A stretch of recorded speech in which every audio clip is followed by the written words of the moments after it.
Amen. 11ാം വാക്യം. Somebody please read in English also.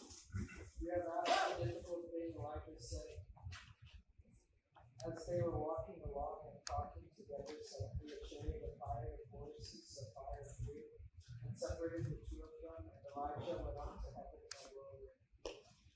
Amen. അവർ സംസാരിച്ചുകൊണ്ട് നടക്കുമ്പോൾ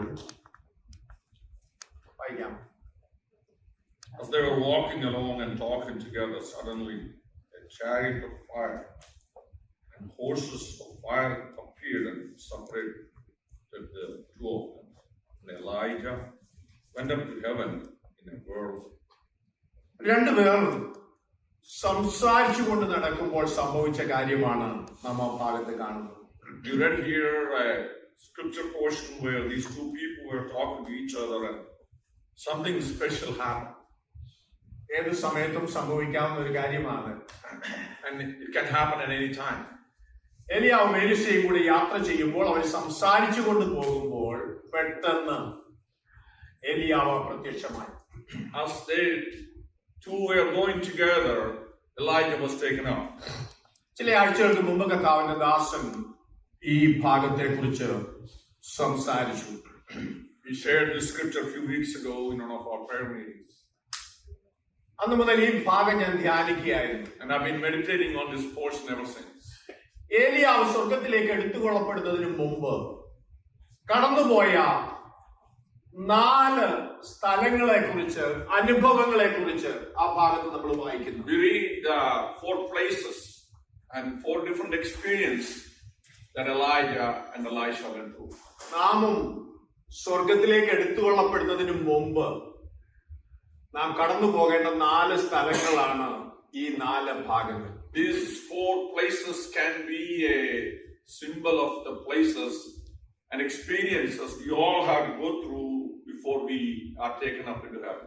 കർത്താവിന്റെ വരവിനോടുള്ള ബന്ധത്തിൽ ചില ആഴ്ചകൾ നാം കഴിഞ്ഞ ദിവസങ്ങൾ ചിന്തിക്കുവാനായിട്ട് ഇടയായിട്ടുണ്ട്. We shared thoughts about the coming of our Lord in the last few weeks. സ്വർഗത്തിലേക്ക് പോകുവാൻ നാം ചെയ്യേണ്ട കാര്യങ്ങൾ, നാം ഒരുങ്ങേണ്ട കാര്യങ്ങളൊക്കെ അതിന്റെ അടയാളങ്ങളും കർത്താവിന്റെ വരവിനോടുള്ള ബന്ധത്തിലും ഒക്കെ നാം ചിന്തിച്ചു. We meditated on the things that we need to do ourselves to prepare for the coming of the Lord.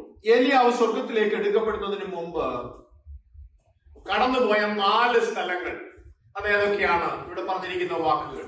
4 places that Elijah had passed through as he was taken up into heaven. ഏതൊക്കെയാ? Please. എവിടുന്നാ തുടക്കം? ഗിൽഗാലിൽ നിന്നാണ് അവർ യാത്ര തുടങ്ങുന്നത്. Their journey started from Gilgal. Then അടുത്ത city, അടുത്ത സ്ഥലം ബഥേലിലേക്ക് പോയി. They went to Bethel. അവിടെ നിന്ന് ജെറിക്കോയിലോട്ട് പോയി. പിന്നീട് യോർദാനിലെത്തി. 4 സ്ഥലങ്ങൾ വളരെ സ്പിരിച്വലി ഇസ്രായേൽ മക്കളുടെ ജീവിതത്തിൽ, ചരിത്രങ്ങളിൽ വളരെ പ്രധാനമുള്ള 4 സ്ഥലങ്ങളാണ് ഈ These സ്ഥലങ്ങൾ. 4 places are very significant in the history and life of the people of Israel. എടുക്കപ്പെടുന്നതിന് മുമ്പ് ഞാനും നിങ്ങളും കടന്നു പോകേണ്ട 4 വഴികളാണ്. There are experiences and points of life that you and I got to pass through. തുടക്കം ഗിൽഗാലിൽ നിന്ന്. Beginning is from Gilgal. എന്താണ് ഗിൽഗാൽ? നമ്മൾ ഇതിനെ കുറിച്ച് മുമ്പ് ഗിൽഗാലിനെ കുറിച്ച് നമ്മൾ ചിന്തിച്ചിട്ടുണ്ട്. There was we shared the thoughts on Gilgal. നമുക്കറിയാം, നിന്ന് ഉരുട്ടിക്കളഞ്ഞ സ്ഥലമാണ് Gilgal. Gilgal is the place where our reproach was rolled away. അഥവാ ഇസ്രായേൽ മക്കൾ പരിച്ഛേദനയേറ്റ സ്ഥലം. The place where the people of Israel, the new generation, went through circumcision. യോശുവ 5-ാം അധ്യായത്തില് നമ്മൾ ആ ചരിത്രങ്ങൾ വായിക്കുന്നുണ്ട്. 5-ാം അധ്യായത്തിന്റെ 8-9 വാക്യങ്ങൾ നോക്കിയാൽ അവർ സർവ ജനത്തെയും പരിച്ഛേദന ചെയ്തു തീർന്ന ശേഷം അവർക്ക് സൗഖ്യമായതുവരെ അവർ പാളയത്തിൽ താന്താങ്ങളുടെ സ്ഥലത്ത് പാർത്തു. 9-ാം വാക്യം ഇങ്ങനെയാ വായിക്കുന്നത്: യഹോവ യോശുവയോട്, ഇന്ന് ഞാൻ ഇസ്രായേലിന്റെ നിന്ന നിങ്ങളിൽ നിന്ന് ഉരുട്ടിക്കളഞ്ഞിരിക്കുന്നു എന്ന് അരുളി ചെയ്തു. അതുകൊണ്ട് ആ സ്ഥലത്തിന് ഇന്നുവരെ ഗിൽഗാൽ എന്ന് പേർ പറഞ്ഞിരിക്കുന്നു. In Joshua chapter 5 verses 8-9, God instructed Joshua to circumcise these people who were born and raised in the wilderness and told them to leave in their camps. And then God spoke to them, I have rolled away the reproach of Egypt from you this day. പരിച്ഛേദനയേറ്റ സ്ഥലം, A place where they were circumcised. ഞാൻ മുമ്പ് ഓർപ്പിച്ചതാണ്. എന്താണ് യഥാർത്ഥ പരിച്ഛേദന? What is true circumcision? പഴയ നിയമ പരിച്ഛേദന എന്ന് പറയുന്നത് പുറമേയുള്ള ചില അടയാളങ്ങളായിരുന്നു. For the Old Testament believers, that circumcision was a process performed in our external body. പുതിയ നിയമത്തിൽ അത് ആത്മീയമായി ഹൃദയത്തിന്റെ പരിച്ഛേദനയാണ് യഥാർത്ഥ പരിച്ഛേദന. And in New Testament we read that circumcision of our heart is the true circumcision. മറ്റൊരർത്ഥത്തിൽ പറഞ്ഞാൽ പുതിയ നിയമ അർത്ഥത്തിൽ പരിച്ഛേദന മാനസാന്തരത്തിന് നിദാനമാണ്. And in a true sense, circumcision is the symbol of our repentance and turning to God from our sinful ways. അഥവാ ഹൃദയത്തിൽ നിന്ന് അശുദ്ധി മുറിച്ചു മാറ്റുന്നതാണ് യഥാർത്ഥ പരിച്ഛേദന. And cutting away and cleansing away all the uncleanness from our heart is true circumcision.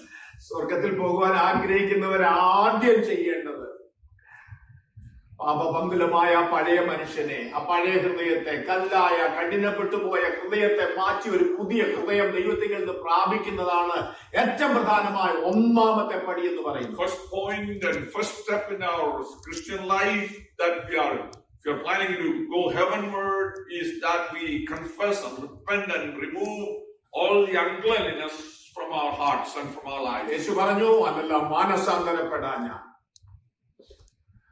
മാനസാന്തരപ്പെടാതെ ഗിൽഗാലിന്റെ അനുഭവത്തിലൂടെ കടന്നു പോകാതെ വാസ്തവമായ യഥാർത്ഥമായ പരിച്ഛേദന ഏൽക്കാതെ നമുക്ക് സ്വർഗത്തിലേക്ക് പോകുവാൻ. Jesus said you cannot enter into the kingdom unless you repent and believe. പരിച്ഛേദനയാണ് ഒന്നാമത്തെ പടി. First step is circumcision. ദൈവവചനമായ ഈ കല്ലുകൊണ്ട്, അഗ്നിമയമായ കല്ലുകൊണ്ട് പുറമെ പാടുവരുത്താതെ അകമേ എന്റെ ഹൃദയം കഠിനപ്പെട്ടു പോയി, ഞാൻ പാപിയാണ്, എന്റെ ഹൃദയത്തിന് ഒരു മാറ്റം വരുത്തണം, എന്റെ ഹൃദയത്തെ മാറ്റി എനിക്കൊരു പുതിയ ഹൃദയം തരണമെന്ന് ദൈവസന്നിധിയിൽ പ്രാർത്ഥിക്കുമ്പോൾ പരിശുദ്ധാത്മാവ് നമ്മെ പുറമേ ഒരു പാടും വരുത്താതെ ആകമേ ഒരു ട്രാൻസ്പ്ലാന്റേഷൻ നടക്കുക. പഴയ മനുഷ്യനെ, പഴയ കല്ലായി പോയ കഠിനപ്പെട്ടു പോയ ഹൃദയത്തെ മാറ്റി ഒരു പുതിയ ഹൃദയം വെച്ച് പിടിപ്പിക്കുന്നതാണ് യഥാർത്ഥ മാനസാന്തരം. Repent and confess to God that I'm a sinner and I want to live for you. Then God will just perform His work in our hearts by that stone of fire stone, and then He will cut away our uncleanness and bring us into fellowship with Him. കഠിനപ്പെട്ടു പോയ Israel മക്കളെ നോക്കി Ezekiel പ്രവാചകൻ വിളിച്ചു പറഞ്ഞു, കല്ലായ നിന്റെ ഹൃദയത്തെ മാറ്റി ഞാൻ നിനക്ക് മാംസളമായ ഒരു ഹൃദയം വെച്ച് പിടിപ്പിക്കാം. Prophet of Isaiah, Ezekiel looked at people of Israel and said, I will remove your hardened hearts and give you a heart of flesh. ആ ഹൃദയത്തിൽ ഞാൻ എന്റെ പരിശുദ്ധാത്മാവിനെ ഞാൻ പകരാം. And I will pour out my spirit in that new person. ദൈവമക്കളെ, ഇവിടെ ആയിരിക്കുന്ന ദൈവമക്കളെ സംബന്ധിച്ചിടത്തോളം എനിക്ക് ബോധ്യമുണ്ട്, ഈ ആദ്യത്തെ പടിയിലൂടെ ദൈവമക്കൾ കടന്നുപോയവരാണ്. I do believe those who are listening to me in this congregation, you have gone through that experience of repentance and rebirth. ജീവിതത്തിൽ നിന്ന് അശുദ്ധി മുറിച്ചു മാറ്റിയ ദൈവമക്കളാണ്, യഥാർത്ഥ പരിച്ഛേദനയേറ്റ ദൈവമക്കളാണ് ഇവിടെ കടന്നു വന്നിരിക്കുന്നത് ഞാൻ പൂർണ്ണമായും വിശ്വസിക്കുന്നു. I do believe those who are gathered here are those who cut away the flesh and the work of flesh from our lives. ഇല്ല എങ്കിൽ ഇന്ന് പകല് അവർ ഉറപ്പ് വരുത്തണം, ഞാൻ സ്വർഗത്തിലേക്ക് പോകുവാനുള്ളവനാണ്, എന്റെ ജീവിതത്തിന് ഒരു രൂപാന്തരം വരണം, എന്റെ ഹൃദയത്തിന് ഒരു മാറ്റം വരണം, യേശു കർത്താവിനെ ഞാൻ സ്വീകരിക്കുന്നു. ആ ഹൃദയത്തിന്റെ മാറ്റത്തിന് വേണ്ടി ദൈവസന്നിധിയിൽ നമ്മെ സമർപ്പിച്ചു കഴിയുമ്പോൾ ദൈവം ഇന്നു പകൽ നമുക്കൊരു പുതിയ ഹൃദയം. If anyone who hasn't come to that experience, today is the day to say, Lord, come and change me, change my heart, and He will come and perform that miraculous work in our lives. അങ്ങനെ യഥാർത്ഥ പരിച്ഛേദന ഏറ്റവരെ കുറിച്ച് പൗലോസ് ശ്ലീഹ ഫിലിപ്പിയ ലേഖനം 3-ാം അധ്യായത്തിന്റെ 3-ാമത്തെ വാക്യത്തിൽ ഇങ്ങനെയാ പറയുന്നത്, നാമല്ലോ പരിച്ഛേദനേക്കാൾ. And for those who are truly circumcised, Apostle Paul says in Philippians 3:3 that we are the one circumcised. ദൈവത്തിന്റെ ആത്മാവുകൊണ്ട് ആരാധിക്കുകയും ക്രിസ്തുയേശുവിൽ പ്രശംസിക്കുകയും ജഡത്തിൽ ആശ്രയിക്കാതിരിക്കുകയും ചെയ്യുന്ന നാം തന്നെയാണ് യഥാർത്ഥ പരിച്ഛേദനക്കാർ. Be those who are worshiping the Lord in the Spirit and not boasting in the flesh. We are the the circumcision. അത് ഗിൽഗാലിന്റെ അനുഭവം. And that is the experience of Gilgal. ആ പാതയിലൂടെ, ആ അനുഭവത്തിലൂടെ ദൈവപൈതൽ എടുക്കപ്പെടുന്നതിന് മുമ്പ് ഒരുപക്ഷെ നമ്മുടെ മരണമോ കർത്താവിന്റെ വരവോ ഏത് സമയത്തും, അത് എപ്പോഴും ആകാം, ഏത് സമയത്തും ആകാം. ഒരുപക്ഷെ രണ്ടുപേർ ഒന്നിച്ച് നടക്കുമ്പോഴായിരിക്കാം, അല്ലെങ്കിൽ നമ്മുടെ വർക്ക് പ്ലേസിലാകാം, അല്ലെങ്കിൽ നമ്മുടെ കിടക്കയിലാകാം. അതൊക്കെ വചനങ്ങളുണ്ട്. ഏത് സമയത്തും അത് സംഭവിക്കാം. എന്നാൽ സ്വർഗത്തിലേക്ക് എടുക്കപ്പെടുന്നതിന് മുമ്പ് ഉറപ്പുവരുത്തണം, ഞാൻ ഗിൽഗാലിന്റെ പടിയിലൂടെ കടന്നുപോയതാ, ആ അനുഭവത്തിലൂടെ കടന്നുപോയതാ, എന്റെ ഹൃദയത്തിന് ഒരു മാറ്റം വന്നതാണെന്നുള്ള ഉറപ്പിന്ന് പകൽ ദൈവമക്കൾ വരുത്തട്ടെ. We need to come to an assurance that we are truly redeemed of the Lord, so that we will know we will be going to heaven when the Lord comes. രണ്ടാമത്തെ സ്ഥലം, എലിയാവ് കടന്നുപോയ രണ്ടാമത്തെ സ്ഥലമാണ് Bethel. Bethel is the second place Elijah went to. രക്ഷിക്കപ്പെട്ട് പരിച്ഛേദനയേറ്റ ഒരു വ്യക്തി അടുത്ത് പോകേണ്ട സ്ഥലം ബേഥേലാണ്.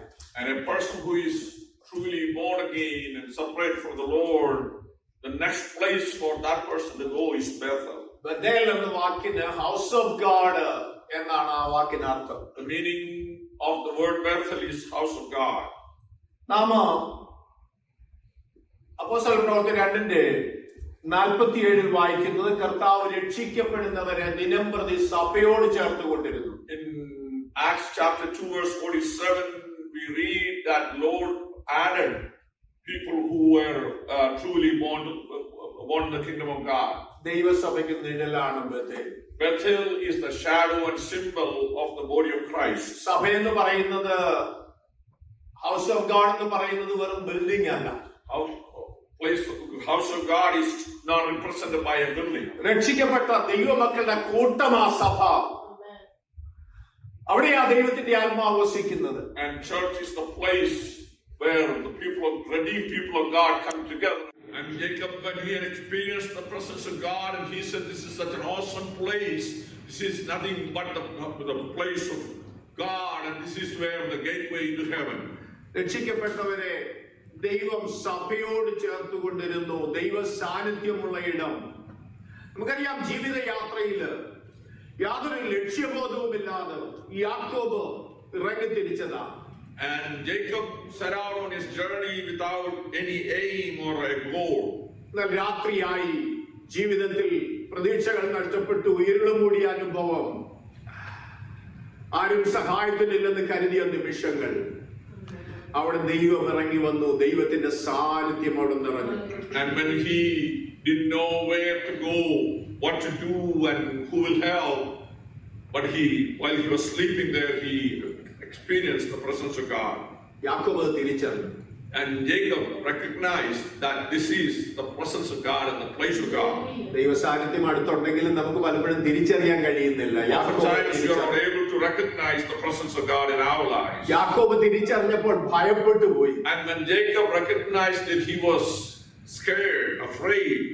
എന്നിട്ട് പറഞ്ഞ വാക്കാണ്, ദൈവദൂതന്മാര് കയറുകയും ഇറങ്ങുകയും ചെയ്യുന്ന ദർശനം, സ്വർഗത്തോളം എത്തുന്ന ഗോവണി, സ്വർഗത്തിന്റെ വാതില്, ഇതെല്ലാം കണ്ടിട്ട് പറയുക, ഇതാണ് house of God. And he saw the place of angels were ascending and descending and ladder reaching up to the heaven, and he called that place, this is truly house of God.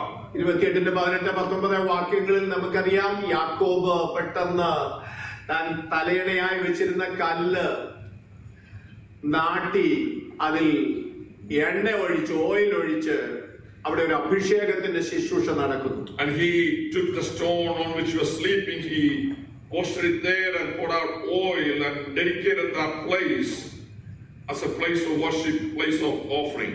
ദൈവത്തിന്റെ സാന്നിധ്യമുള്ള സ്ഥലം Bethel അഭിഷേകത്തിന്റെ ഇടമാണ്. And place Bethel, where the presence of God is, it's a place of anointing. അത് സ്വർഗത്തിലേക്കുള്ള വാതിലും ദൈവ സാന്നിധ്യവും ദൂതന്മാരുടെ അകമ്പടിയുമുള്ള ഇടമാണ്. And this is a place where we have the accompaniment of the angels of God. അവിടേക്കാണ് രണ്ടാമത് എലിയാവ് കടന്നുപോയത്. ദൈവസഭ, രക്ഷിക്കപ്പെട്ട ദൈവമക്കളെ അതിലേക്ക് ദൈവം ക്ഷണിക്കുന്നു. And God led Elijah to Bethel, and those who come to know the Lord, God is asking us to come to the place of His presence and the fellowship with God. 1 Corinthians 1:9 Paulose Sleeha ഓർപ്പിക്കുന്ന ഒരു വാക്കുണ്ട്, തന്റെ പുത്രനും നമ്മുടെ കർത്താവായ യേശു ക്രിസ്തുവിന്റെ കൂട്ടായ്മയിലേക്ക് നിങ്ങളെ വിളിച്ചവൻ വിശ്വസ്തനാകുന്നു. ദൈവം തന്റെ കൂട്ടായ്മയിലേക്ക് വിളിക്കുക. And in 1 Corinthians chapter 1 verse 9, Apostle Paul writes, our Father of our Lord Jesus Christ, who called us into the fellowship of his dear Son.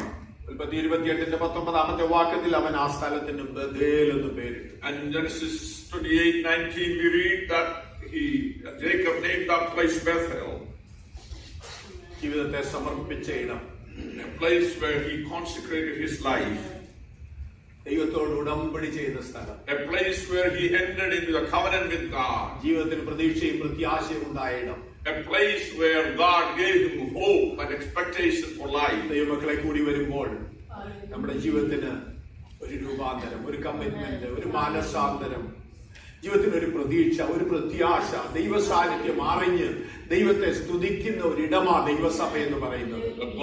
The body of Christ, the church, is a place where we recognize, distinguish the presence of God and responding to God's greatness and awesomeness, and by praising and sort of consecrating our life to Him.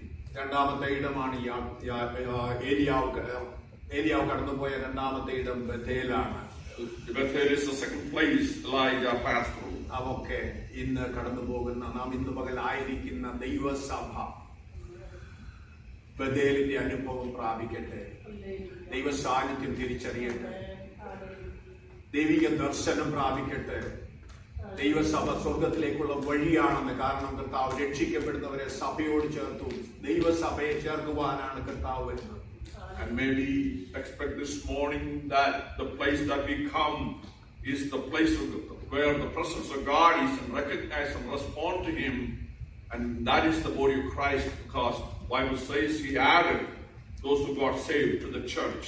ദൈവമക്കളെ, രക്ഷിക്കപ്പെട്ട് ഗിൽഗാൽ തന്നെ നിൽക്കുന്നവരെ ഞാൻ കണ്ടിട്ടുണ്ട്. There are people who got saved, but they are still staying back in Gilgal.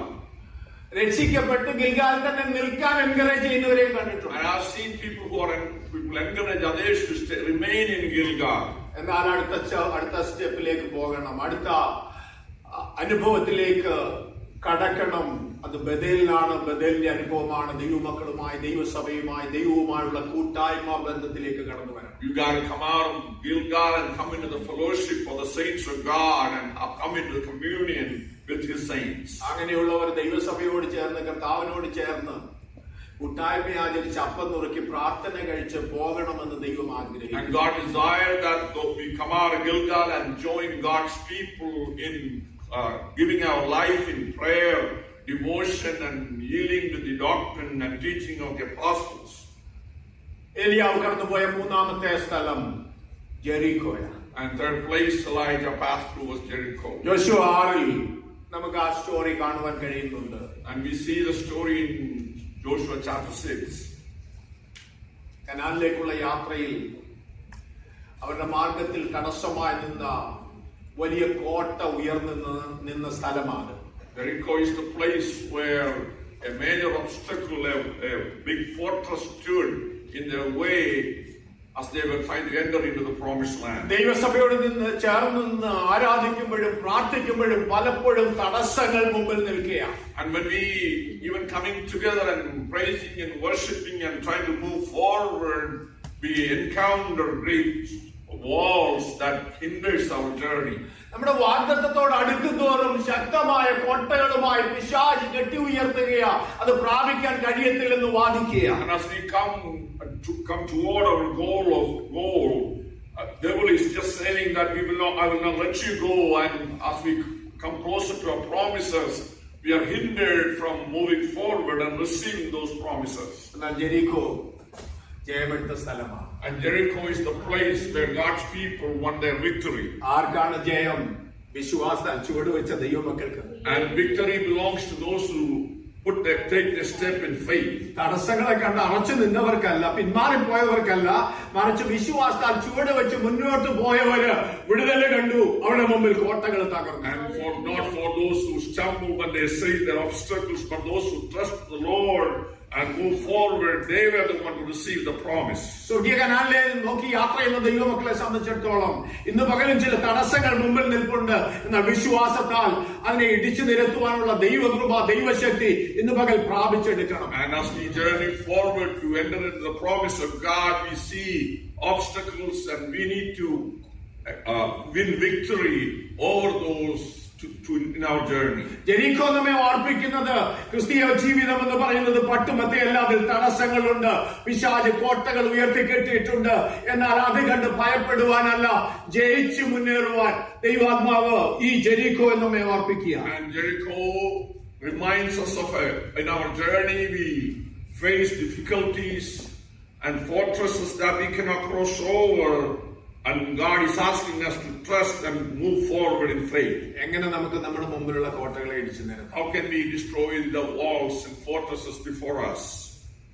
സൈന്യത്താലല്ല, ശക്തിയാലുമല്ല, ഓവിടെ ആത്മാവിനാൽ. എതിരെ വരുന്ന കോട്ടകളെ, ശത്രു ഉയർത്തിക്കെട്ടുന്ന കോട്ടകളെ, മനക്കോട്ടകളെ, മനസ്സിൽ ഉയർത്തുന്ന സംശയത്തിന്റെ കോട്ടകളെ ഇന്ന് പകൽ ഇടിച്ചു നിരത്തുവാൻ ദൈവാത്മാവ് നമ്മെ സഹായിക്കുന്നു. Not by might, not by power, but by the Spirit of the Lord, thus saith the Lord. And we need to move forward in that power and anointing to destroy every fortresses that are sometimes in our assumption, in our thought patterns, in our lifestyle. We need to destroy those fortresses that is against obedience to Christ. മക്കളെ, കോട്ടകളും മതിലുകളും മാത്രമല്ല, ഈ ജെറിക്കോവിനകത്ത് നമ്മെ attract ചെയ്യുന്ന ഒത്തിരി കാര്യങ്ങളുണ്ട്. Not only there are obstacles, but there are those things that draw our lust and desires and passion in this journey. നാം ഉപവസിച്ചും പ്രാർത്ഥിച്ചും ജയമെടുത്തും കോട്ടകളെയൊക്കെ ഇടിച്ച് അകത്ത് കടന്ന് കഴിയുമ്പോൾ നമ്മെ അട്രാക്ട് ചെയ്യുന്ന, പ്രലോഭിപ്പിക്കുന്ന, മോഹിപ്പിക്കുന്ന ഒത്തിരി കാര്യങ്ങൾ ഇതിനകത്തുണ്ട്. As we pass through the fortress by obtaining victory over them, but we are often distracted by so many things that draw our attention away from the promises and the goals that God has set for us. മുമ്പിൽ ഉയർത്തിയ കോട്ടകളെയൊക്കെ ഇടിച്ചു നിരത്തി എല്ലാം ഒക്കെയാ മുമ്പോട്ട് പോവുകയാ. എന്നാൽ ശ്രദ്ധയോട് ഞാൻ നിങ്ങൾ മുമ്പോട്ട് പോയില്ലെങ്കിൽ വീഴുവാൻ, പരാജയപ്പെടുവാൻ സാധ്യതയുള്ള ഒരിടമാണ് Jericho. Jericho is a place, even though we may have overcome so many problems, but we could stumble there by looking away into the lust and things and passions of the flesh. 7-ാം അധ്യായത്തിലേക്ക് വരുമ്പോൾ യോശുവ 6-ാം അധ്യായത്തിൽ നമ്മൾ കണ്ടു കോട്ടകൾ ഇടിച്ചു നിരത്തി മുമ്പോട്ട് പോയി. എന്നാൽ 7-ാം അധ്യായത്തിൽ പരാജയപ്പെട്ട ഒരു ആഖാനെ നമ്മുടെ മുമ്പിൽ കാണിച്ചിട്ടുണ്ട്. And in chapter 7 we read the story of this man named Achan. 7:21 കൊള്ളയുടെ കൂട്ടത്തിൽ വിശേഷമായ മേലങ്കിയും 200 ശേക്കൽ വെള്ളിയും 50 ശേക്കൽ തൂക്കമുള്ള പൊൻകട്ടിയും കണ്ടു, മോഹിച്ചു എടുത്തു. And we read that Achan saw all these precious things in the spoil as they were entering into the walls of Jericho, and he kept that for himself, which he should not have done. ക്രിസ്തീയ ജീവിതം വളരെ കരുതലോട് മുമ്പോട്ട് കൊണ്ടുപോയില്ലെങ്കിൽ പരാജയപ്പെടുവാൻ സാധ്യതയുണ്ട്. Unless we are very focused in pursuing our spiritual goals, we could end up failing in our lives. നാം Canaan നാട്ടിലെത്തി, നമ്മുടെ മുമ്പിൽ ഉയർന്നു നിന്ന കോട്ടയൊക്കെ ഇടിച്ചു നിരത്തി, ശരിയാണ്. എന്നാൽ മുന്നോട്ടുള്ള യാത്രയിൽ അട്രാക്ട് ചെയ്യുന്ന ചിലത്, നമ്മെ പിടിച്ച് പുറകോട്ട് കൊണ്ടുപോകാൻ നോക്കുന്ന ചിലത്, നമ്മെ പരാജയപ്പെടുത്തുവാൻ നോക്കുന്ന ചിലത്, അഥവാ സ്വർഗം നഷ്ടപ്പെടുത്തുവാൻ നോക്കുന്ന ചിലത് മുമ്പിലുണ്ട്. വളരെ കരുതൽ വേണ്ടതായ ഏറിയ. And we need to be cautious and recognize that there are so many things that draw our attention away from our journey toward the promised land. അത് ചില Babylonia അങ്കികളുണ്ട്. There are so many precious things. മറ്റു ചിലത് attract ചെയ്യുന്ന, കണ്ണഞ്ചിപ്പിക്കുന്ന ഈ ലോകത്തിന്റെ ചില അനുഭവങ്ങളുണ്ട്. അതൊക്കെ നമ്മെ വീഴിക്കുവാൻ സാധ്യതയുണ്ട്. Pleasures, lust of the eye, lust of the flesh, and so our pleasures for life could always draw us away and distract us away from the Lord. ബാബിലോണി ആരാധനയെ കാണിക്കുന്നതാണ് ഈ അങ്കി. And this dress that Achan desired was that a representation of Babylonian worship. നമ്മെ പുറകോട്ട് കൊണ്ടുപോകുവാൻ, പഴയതിലേക്ക് കൊണ്ടുപോകുവാൻ, പാരമ്പര്യത്തിലേക്ക് കൊണ്ടുപോകുവാൻ, ദൈവകൃപയിൽ അന്യപ്പെടുത്തുവാൻ നോക്കുന്ന പാരമ്പര്യ ശക്തികളും ബാബിലോണിയ ശക്തികളുമുണ്ട്. അതിനെ ഞാൻ നിങ്ങൾ And ജയിക്കേണ്ടതായി. you and I need to overcome the powers of Babylonian powers, the powers of Satan that set us away from the Lord, throwing us back to human traditions and human practices, and we need to be cautious of that. ജെരിക്കോവിൽ രണ്ട് തരം വസ്തുക്കളാണ് ഉണ്ടായിരുന്നത്. യോശുവയോട് പറയുന്നത് ചിലത് പൂർണ്ണമായി ദഹിപ്പിക്കേണ്ടതാണ്, ചിലത് ദൈവസഭയിൽ അല്ലെങ്കിൽ മറ്റൊന്ന് ഭണ്ഡാരത്തിൽ ചേരേണ്ട. രണ്ട് തരം വസ്തുക്കളാണ് അവിടെ ഉണ്ടായിരുന്നത്. ഒന്ന് ചുട്ടുകളയേണ്ടത്, മറ്റൊന്ന് ഭണ്ഡാരത്തിൽ There ചേരേണ്ടത്. are two kinds of things that was in Jericho. One was that is to be completely be destroyed, the other to be devoted to the Lord. ക്രിസ്ത്യ ജീവിതത്തിൽ ദഹിപ്പിക്കേണ്ടതിനെ പൂർണ്ണമായി ദഹിപ്പിക്കുവാൻ കഴിയണം. We need to burn away the things of the flesh completely.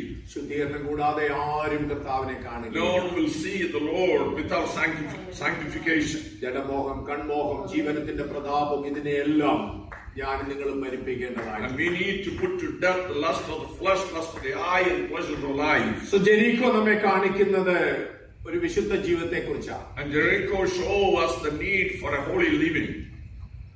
അനുദിന ജീവിതത്തിൽ, ക്രിസ്തീയ ജീവിതത്തിൽ വിശുദ്ധി കാത്തു സൂക്ഷിക്കുന്ന ദൈവമക്കളെ ചേർക്കുവാൻ വേണ്ടിയാണ് കർത്താവ് വരുന്നത്. The Lord is coming to gather the people who are sanctified themselves, keeping themselves holy and without blemish. ഏലിയാവ് കടന്നുപോയ മൂന്നാമത്തെ സ്ഥലം ജെരിക്കോവാ. Jericho was the third place Elijah had to go through. ഇടിച്ചു നിരത്തേണ്ടതിനെ ഇടിച്ചു നിരത്തി, ദഹിപ്പിക്കേണ്ടതിനെ ദഹിപ്പിച്ച് ക്രിസ്തീയ ജീവിതത്തിൽ വിശുദ്ധിയോടെ മുന്നോട്ട് പോകുവാൻ ദൈവാത്മാവ് ആ ഭാഗത്ത് നമ്മെ ഓർപ്പിക്കുക. And the Spirit of God is exhorting us to move in our life forward by destroying and things that are of the flesh that draw us away from the Lord. ഏലിയാവ് കടന്നുപോയ നാലാമത്തെ ഇടമെന്ന് പറയുന്നത് യോർദാനാണ്. Jordan is the fourth place Elijah passed through. കലങ്ങി മറിഞ്ഞ യോർദാൻ എന്നാണ് നമ്മൾ യോശുവയുടെ പുസ്തകത്തിൽ വായിക്കുന്നത്. And we read about the river Jordan with, it's with such powerful flow that's coming down. സംഭവബഹുലമായ ഇടമാണ്.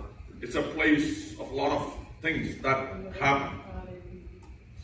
2 രാജാക്കന്മാർ 2 6 മുതൽ 8 വരെയുള്ള വാക്യങ്ങളിൽ നമ്മൾ വായിക്കുന്നത് ജീവിതത്തിന് നേരെ വരുന്ന ഉയരുന്ന പ്രതിസന്ധികൾ, പ്രശ്നങ്ങൾ ഒക്കെ ഈ യോർദാൻ നമ്മെ കാണിക്കുക. Jordan represents all the obstacles and struggles that come across our lives.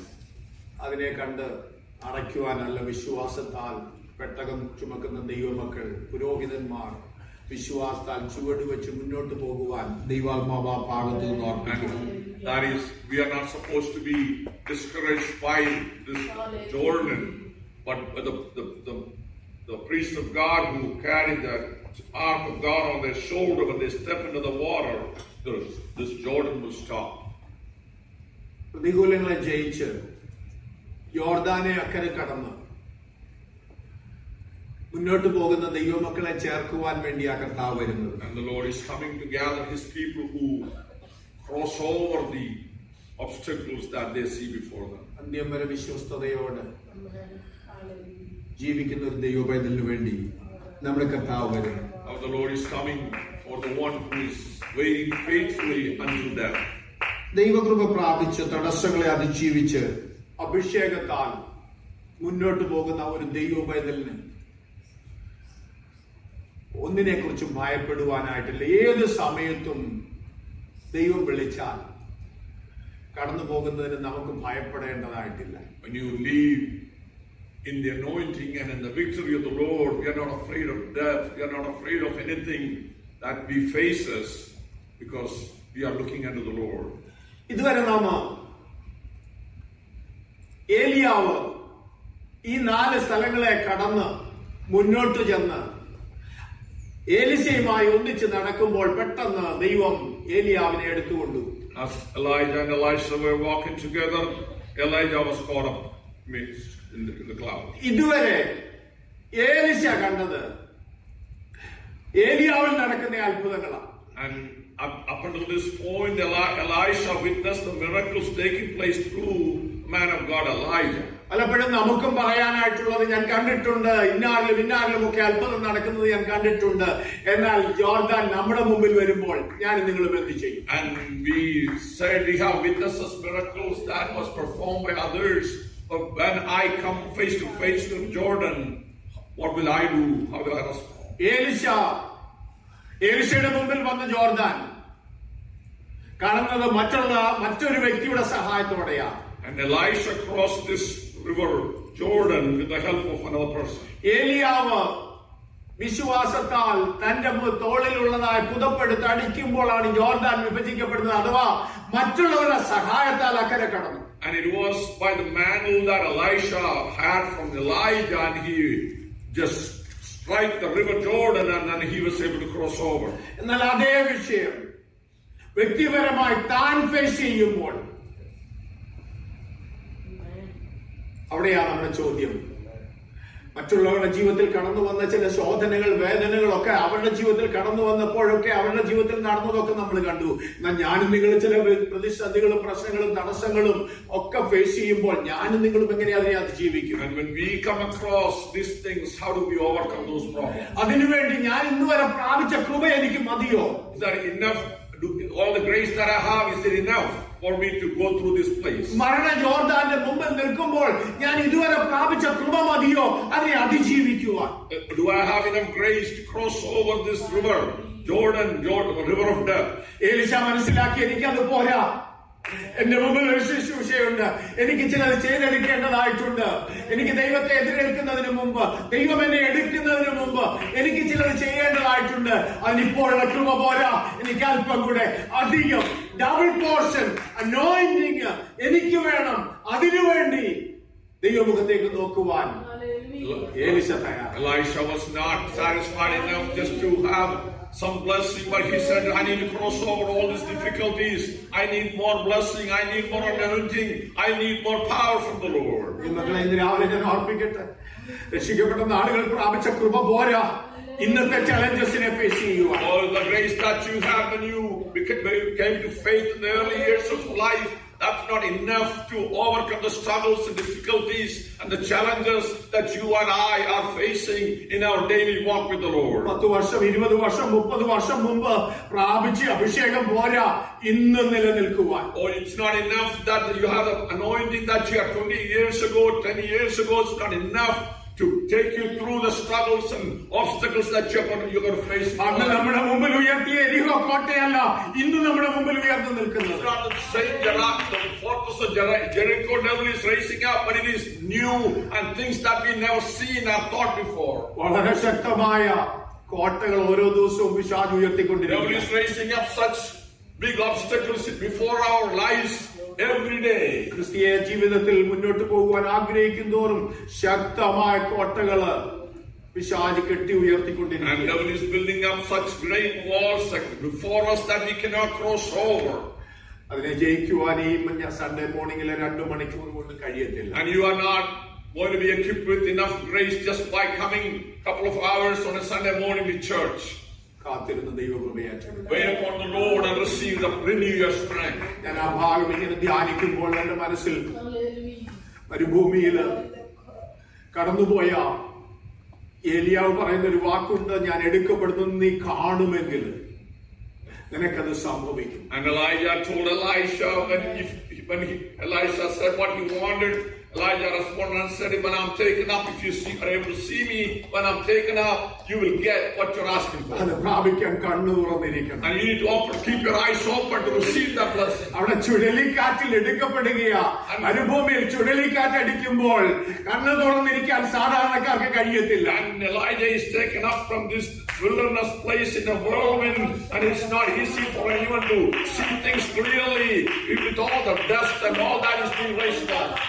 ദർശനം നഷ്ടപ്പെട്ട് കളയാതെ അത് കാണുവോളം പ്രാപിക്കുവോളം അതിനുവേണ്ടി കണ്ണു തുറന്നിരുന്ന് ഇച്ചിരി കഷ്ടം സഹിക്കുവാൻ അല്പം പ്രയാസം എടുക്കുവാനായിട്ട് ഏലീശ തയ്യാറായി. Elisha prepared himself to suffer any consequence to receive that greater blessing and greater anointing. ഒരു ഡബിൾ അനോയിന്റിങ്ങിന് വേണ്ടി അല്പം സ്ട്രഗിൾ എടുക്കേണ്ടത്. And for a double anointing, we got to work harder and we need to persevere more. അതിനുവേണ്ടി ഈ ദിവസങ്ങൾ ദൈവസഭ തയ്യാറാണ്. May God's church be prepared to receive that great blessing. ഞാൻ ആഗ്രഹിക്കുക സഭയുടെ അവസ്ഥകൾക്ക് മാറി, പണ്ടത്തെ അവസ്ഥകൾ മാറി, ഒരു ഡബിൾ അനോയിന്റിംഗിലേക്ക് ദൈവസഭ മാറ്റപ്പെട്ട് ഞാൻ പലപ്പോഴും ചിന്തിക്കാറുണ്ട്, നമ്മുടെ മധ്യത്തിലൊക്കെ ആത്മാവിൽ ആരാധിക്കുന്നവരുടെ എണ്ണം കുറഞ്ഞുകൊണ്ടിരിക്കുന്നു. And we have fewer people who worship the Lord in truth and spirit.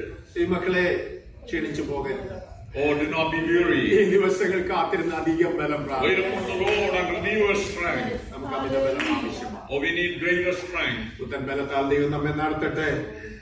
ഏത് സമയത്തും സംഭവിക്കാവുന്ന ഒരു കാര്യമാണ് നമ്മെ എടുക്കുവാൻ ദൂതന്മാര് കടന്നു വരാം. And it is coming of the angels to receive us into God's presence can happen at any time. നടക്കുമ്പോഴായിരിക്കാം, ജോലിയിലായിരിക്കാം.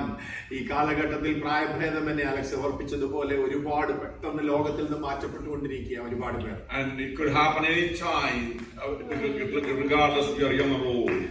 ഉറപ്പുവരുത്തണം ആ വരവിൽ എന്നെ ദൂതന്മാര് ചേർക്കുന്നത് നമ്മുടെ കർത്താവിന്റെ സന്നിധിയിലേക്കാണ്. ഞാൻ സ്വർഗത്തിൽ പോകും, അവർ ഉറപ്പ്. ഞാൻ മാനസാന്തരപ്പെട്ട് സ്നാനമേറ്റ് ദൈവസഭയോട് ചേർന്ന് ആരാധിക്കുന്ന ദൈവപൈതല, വിശുദ്ധി കാത്തു സൂക്ഷിക്കുന്ന ദൈവപൈതല, അവന്റെ വരവെങ്കിൽ അത് ഏത് സമയത്തും കാഹളം കേട്ടാൽ അല്ല എന്നെ മരണം സംഭവിച്ചാൽ ഞാൻ അവനോടൊപ്പം ആയിരിക്കുമെന്നുള്ള ഉറപ്പ് ദൈവസഭ പ്രാപിക്കണം. We need to live in the assurance that either by my death or the coming of the Lord, I will be in heaven with the Lord. അതിനുവേണ്ടി ദൈവമായ കർത്താവ് നമ്മെ സഹായിക്കട്ടെ.